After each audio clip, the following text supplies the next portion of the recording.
Hey pilots, thanks for joining me for the first installment of PvP News. Today we'll cover the launch of 3.9. Let's begin with the positive changes. Stealth shields were nerfed and no longer produce constant regeneration under fire. Why is this a good thing? Well, we're one step closer to actually having to manage shields in combat, as opposed to simply setting the shield distribution before the combat begins and not really looking at it except to see if you had a shield face lost and then possibly egressing from the fight. However, we're still not quite there yet, because when you do lose a shield face, you cannot redistribute shield strength from a shield that's still intact over to the shield that's broken. So because of that, it's still advisable that you egress from the fight if you lose a shield face entirely. Another huge positive is that now you can rent any ship with wreck in Arena Commander, and you can customize it, really cutting down on the pay-to-win mechanics. And another huge improvement is that all items are now available in the wreck store for rent. So whereas previously, if you wanted to run the meta shield combo of Veil and Guardian in Arena Commander, you would have to purchase ships that come with those pre-equipped and pull those off and put them on your PvP ship. Now meta shields are available for rent in the item shop, again severely cutting down on pay-to-win mechanics. Another positive change is that the Gladius HUD actually displays missiles now. So it isn't just an auditory indicator that tells you when you've got missiles locked on. However, it doesn't function correctly, and it displays that missiles are still following you even if you've already evaded them, or they've hit something else, or they've hit you. Now moving on to things that aren't so great. Rentals work only sporadically, so you're not always able to rent anything. For this reason, you're still at an advantage if you have ships that come with good components you can pull off onto your fighters. Speaking of fighters, the supreme fighter right now in competitive PvP is the Prowler, a dropship. Now I can only hope that this was not intended. There are a few reasons for this. One is that the Prowler is equipped with very powerful 𝓒𝓞𝓝 shields, which have little to no ballistic penetration.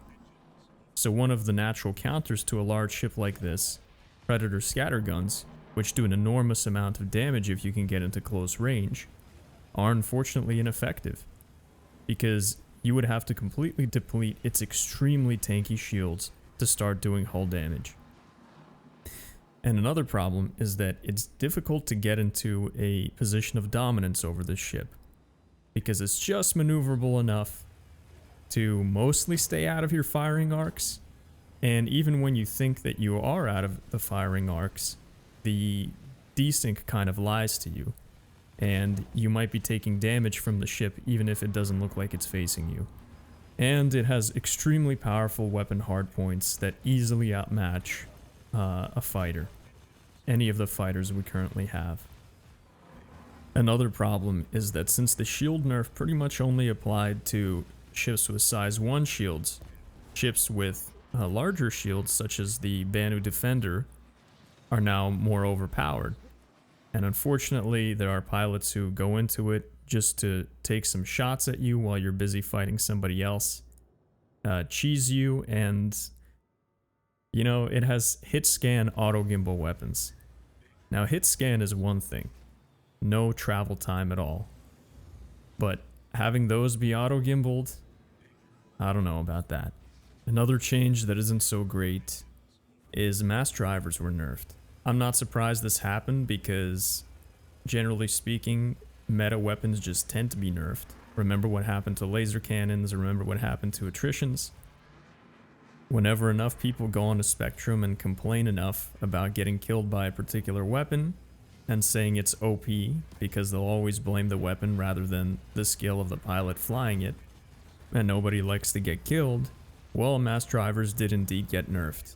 And the result of that is Gatlings are the new meta weapon. So PvP combat is basically get in range, hold down the trigger pretty much forever until one of you dies. And because the projectile speed of Gatlings is so high, there's really not many evasive maneuvers you can pull. You can't really dodge because you're facing a constant stream of bullets. And yeah, so Gatlings are pretty much the only option. Some people have tried out attritions and neutron repeaters, but unfortunately the problem with energy weapons is still you don't do any damage until a shield is completely removed. So if you're fighting someone using energy weapons, you just hit them with your ballistic weapons till you lose a shield face, and then you just get out of there and wait for them to regen, and no harm was done. And while overclocking Gatlings gives you a really nice boost to DPS, the overclock on energy weapons won't really hold because it's too power hungry. And when your shields are down in a dogfight and they're trying to recharge, they'll steal too much power and you won't really be able to maintain that overclock DPS on the energy weapons throughout that. In addition, Gatlings practically never overheat, so over a longer period of time, they simply produce more DPS. They have higher effective range because of the higher projectile speed, so they are the weapon of choice. I'm disappointed that mass drivers were nerfed because we had actual dodging and flick aiming and having to compensate with your aim for your maneuvers. Fights were intense, but results were usually dependent on both evasive maneuvers and on aiming, whereas now it's mainly just aiming. And there used to be timing your shots correctly. That's no longer a thing because you're just holding down the trigger the entire fight. So I'm a little disappointed in these changes. But all this being said, I'm very hopeful for the future. I really believe in this project, and I believe in Cloud Imperium's ability to give us an amazing product in the end of the day. I mean, that's why I'm throwing such embarrassingly large sums into buying ships. Thank you for tuning into PvP News. I'll see you on the next update. Take care, pilots. Thank you so much for watching. If you're looking for a friendly PvP community where skilled pilots offer training opportunities, join the Lykosar's PvP Academy Discord link below.